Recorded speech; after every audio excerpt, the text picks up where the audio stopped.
तो पिछले पार्ट में हमने देखा था कि नॉर उस फ्रॉग जैसे दिखने वाले डीमन से फाइट कर रहा होता है, तो वो फ्रॉग उसे पॉइजनिस कर देता है और नॉर की हालत ऐसे हो जाती है कि जैसे अब उसकी जान जाने वाली, लेकिन ऐसा कुछ भी नहीं होता है। और जिसके बाद हमें नॉर का एक पास्ट दिखाया जाता है जिसमें कि वो बचपन से ही पॉइजन वाली काफी चीजें खाता था और साथ ही अपने शरीर के ऊपर जंगली सांपों से भी कटवाता था, जिससे उसका शरीर धीरे धीरे पॉइजन को काटने लगा था और ये सिलसिला उसका धीरे धीरे स्टार्ट हो गया था। और बचपन में न्यू स्किल सीखने की वजह से आज नॉर उस फ्रॉग के खतरनाक पॉइजन को भी सहन कर लेता है और जिसके बाद वो उस फ्रॉग को जान से मार देता है। और इसके बाद हमें रोलो का एक पास्ट दिखाया जाता है कि जिसमें वो और उसके जितने भी दोस्त थे सभी को गुलामों की तरह कैद करके रखा जाता था। और यहाँ पर रोलो इसलिए इस ड्रैगन को लाया होता है ताकि वो अपने साथियों की जान बचा सके, और ऐसा करने के लिए रोलो को एक आदमी ने कहा था। अब हम देखते इसके आगे की कहानी, क्योंकि नॉर तो उस फ्रॉग को जान से मार देता है। तभी वहाँ पे उन लोगों के सामने एक आदमी आ जाता है जो कि कहता है कि मुझे तो लगा था कि तुम मर गए होगे, लेकिन तुम अभी तक जिंदा हो।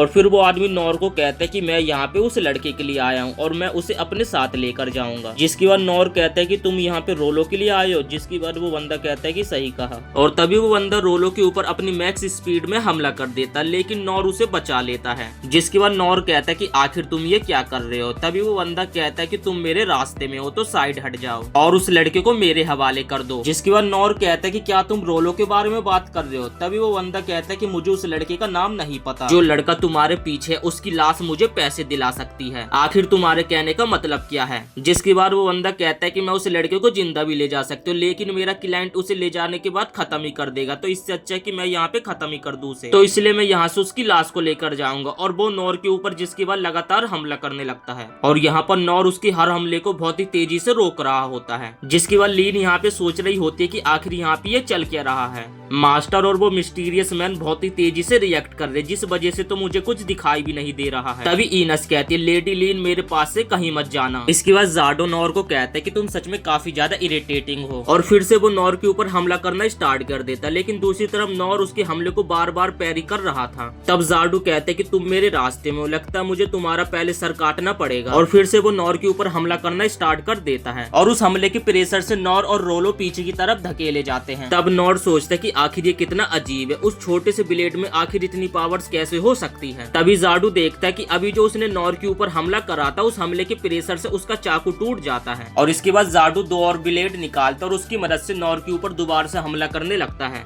और दूसरी तरफ नॉर सोच रहा था अगर मैं इसी तरीके से रोलो को प्रोटेक्ट करते हुए लड़ता रहा तो मैं जल्दी हार जाऊंगा। तब जार्डो कहता है कि आखिरकार तुम मरते क्यों नहीं, और उसके ऊपर और तेज स्पीड से हमला करने लगता है। तब लीन सोचती है कि इनकी लड़ाई तो काफी ज्यादा खतरनाक है, मैं तो कुछ देख ही नहीं पा रही। तब इनस लीन के आगे शील्ड बना देती है और कहती है कि सिचुएशन काफी ज्यादा कॉम्प्लिकेटेड है और इसलिए आपको पीछे रहना पड़ेगा, और अगर हमने ध्यान नहीं दिया तो हम लोग भी चींटी की तरह मसले जाएंगे। और मुझे याद आ गया कि ये पर्सन कौन है, इसका नाम डेडमैन जार्डो है, जो कि पुराना एक एस रैंक एडवेंचरर है। तब हमें एक पास्ट दिखाया जाता है। यहाँ पर हम देखते हैं कि 6 सोवेरियंस की मीटिंग चल रही होती है। तभी वहाँ पे इनस आ जाती है। जिसके बाद गिलबर्ट कहता है कि आखिर तुम यहाँ पे क्या कर रही हो, मुझे तो लगा था कि तुम गार्ड्स की मदद कर रही हो। तब इनस कहती कि मैं वही कर रही थी, लेकिन मुझे कुछ अजीब से डॉक्यूमेंट्स मिले जिसमें लिखा हुआ कि टारगेट मर चुका है, लेकिन हम लोग ऐसे एक्ट क्यों कर रहे हैं जैसे कि वो मरा नहीं है। तभी एक सोवेरियन कहता है कि उसे रहने दो, वो मर चुका है। जिसके बाद एक सोवेरियन बताता है कि ये काफी यंग एक एस रैंक एडवेंचरर था जिसका नाम था डेडमैन जार्डो, और इसके बाद वो एस रैंक का टारगेट बन गया था। तब इनस कहते कि एस रैंक का टारगेट एक ह्यूमन, आखिर ऐसा कैसे। तब गिलबर्ट कहता है कि ये कुछ ज्यादा ही मजेदार लग रहा है, मैं इसे जाकर खत्म कर देता हूँ। तब सोवेरियन कहते हैं कि तुम ऐसा कुछ नहीं करोगे, मैं नहीं चाहता कि तुम उससे जाकर लड़ो। और ऐसे इन लोगों के बीच जार्डो को लेकर काफी देर तक बातें चलती रहती हैं। और तब इनस को पता चलता है कि जार्डो पैसों के लिए काम करता है, अगर कोई भी उसे पैसे देता है तो वो सामने वाले को नहीं देखता कि वो कौन है, वो अपने एनिमी को पैसों के लिए जान से मार देता है और उसके लिए पैसों के अलावा कोई भी चीज मायने नहीं रखती है। और उसका एग्जाम्पल यह है कि एक बार उसने एक पूरी की पूरी कंट्री को खत्म कर दिया था और उसने ये नहीं देखा कि उसके सामने कौन थे, उसने उस कंट्री के सारे सैनिकों को मार दिया और उस कंट्री के राजा के परिवार में जितने भी सदस्य थे उन सभी को भी मार दिया, और उसके लिए अच्छाई और बुराई मायने नहीं रखती है। तब यहाँ पे इनस कहते कि जार्डो को मारने के लिए बहुत सारे एडवेंचरर्स आए हैं, लेकिन उसे मारने के लिए जितने भी एडवेंचरर्स आए उसने सभी की अकेले लाश बिछा दी थी। तभी हम देखते कि नॉर से फाइट करते करते उसके 2-3 वेपन्स और टूट जाते हैं। जिसके बाद नॉर उससे माफी मांगने लगता है कि मेरे वजह से तुम्हारे वेपन टूट गए। तभी जार्डो कहता है कि मैं तुमसे माफी की उम्मीद नहीं कर रहा हूँ और मुझे कुछ समझ नहीं आ रहा। एक बार को तो मैं मान सकता हूँ कि क्योंकि मिथिरिल टूट सकता है और एल्कोनियो और ड्रैगन टस्ट भी इतने आसानी से टूट सकता है। जिसके बाद नॉर कहते कि तुम सच में ये चाहते कि मैं इनके तुम्हें पैसे दूं? तब जार्डू कहते कि सच में तुम बहुत ही ज्यादा अजीब हो और उससे अजीब ये तुम्हारी तलवार है। तब जार्डू कहते कि चलो फिर अब मैं सेब खेलता हूँ और इसे यूज करता हूँ। और जिसके बाद वो अपने क्रॉस को आसमान में फेंक देता है और उसके अंदर से काफी एनर्जी निकलने लगती है और फिर हम देखते कि उसका जो वेपन था काफी सारे वेपन्स में तब्दील हो जाता है। तब जार्डू कहता है कि ये है सिल्वर क्रॉस, तुम चाहो तो इनमें से कितने भी तोड़ सकते हो, पर याद रखना कि मैं इन्हें बड़ी आसानी से और भी बना सकता हूँ। और इसके बाद वो उन सभी को नॉर और रोलो की तरफ फेंक देता है।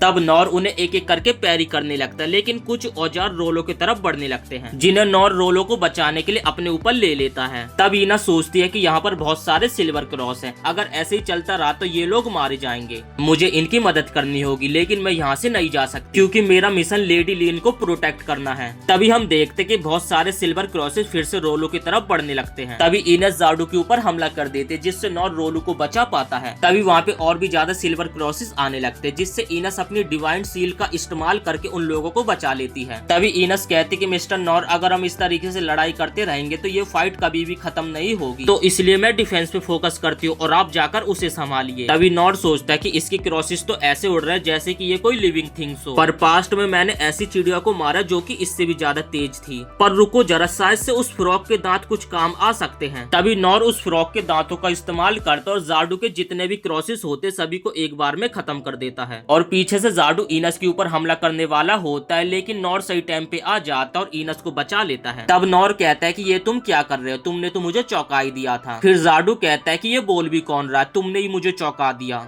और आखिर तुमने इसे रोका कैसे, और वैसे भी ये एडम टाइप था, और आखिर ये टूटा कैसे। जिसके बाद नॉर कहते कि मुझे माफ कर देना, तुम ही तो मेरे ऊपर हमला कर रहे हो। तब जार्डू कहते कि मुझे तुम्हारी सॉरी नहीं चाहिए, लेकिन जो तुमने मेरा नुकसान किया उसकी तो तुम्हें भरपाई करनी पड़ेगी। और फिर से वो नॉर के ऊपर हमला करने लगता है, जिसपे नॉर कहते कि क्या तुम सरप्राइज अटैक करना बंद करोगे। तब जार्डू कहते कि ये तलवार बहुत अजीब और साथ ही तुम भी बहुत अजीब हो, लेकिन तुम मेरे अटैक को कैसे रोक पा रहे हो। तब नॉर कहते कि बस मैं ये कर पा रहा हूँ, और क्या तुम हम पे फिर से हमला करने वाले हो। तब जार्डू कहते कि नहीं, ये सारा मिथरिल सारी जगह पे फैल गया, जिस कारण मैं इसे इकट्ठा नहीं कर पाऊंगा, तो आज के लिए बस इतना, और मैं जा रहा हूँ। और मैंने सुना था कि रॉयल कैपिटल में कोई सेलिब्रेशन भी चल रहा है, तो अब मैं वहाँ पे भी नहीं जा पाऊंगा। तब इनस कहती कि आखिरकार तुम्हारे कहने का मतलब क्या है। तब जार्डू कहता है कि वैसे तो मुझे कुछ नहीं पता, लेकिन बस मुझे इतना पता है कि वहाँ पे एक बहुत बड़ा धमाका होने वाला है। तो चलो, आज मुझे बहुत मजा आया और आज के लिए बस इतना, और मैं जा रहा हूँ, और मैं तुमसे फिर मिलूंगा अजीब इंसान। जिसके बाद वो यहाँ से गायब हो जाता है। और दूसरी तरफ हम देखते हैं कि दुश्मनों ने रॉयल कैपिटल के ऊपर अटैक कर दिया होता है, और यहाँ पर 6 सवेरियन सिटी के लोगों की मदद करने के लिए पहुंच जाते हैं। तब हम यहाँ पे लीन के भाई रीन को देखते हैं, जिसे एक सोल्जर बताते कि हमने सारे सिटीजन को अच्छे तरीके से किसी सेफ जगह पे भेज दिया है, और साथ ही हमने 6 सवेरियंस की मदद से एनिमीज को भी हरा दिया है। तब रीन कहता है कि अभी भी खतरा टला नहीं है, वो लोग पक्का दूसरा हमला करने के लिए तैयार बैठे होंगे। और तभी रीन आसमान में एक बहुत ही विशालकाय ड्रैगन को देखता है, जो कि सीधा रॉयल कैपिटल की तरफ ही आ रहा था। और इसी के साथ ये एपिसोड यहीं पे समाप्त हो जाता है। वीडियो पसंद आई तो वीडियो को एक लाइक करके चैनल को भी सब्सक्राइब जरूर से कर देना।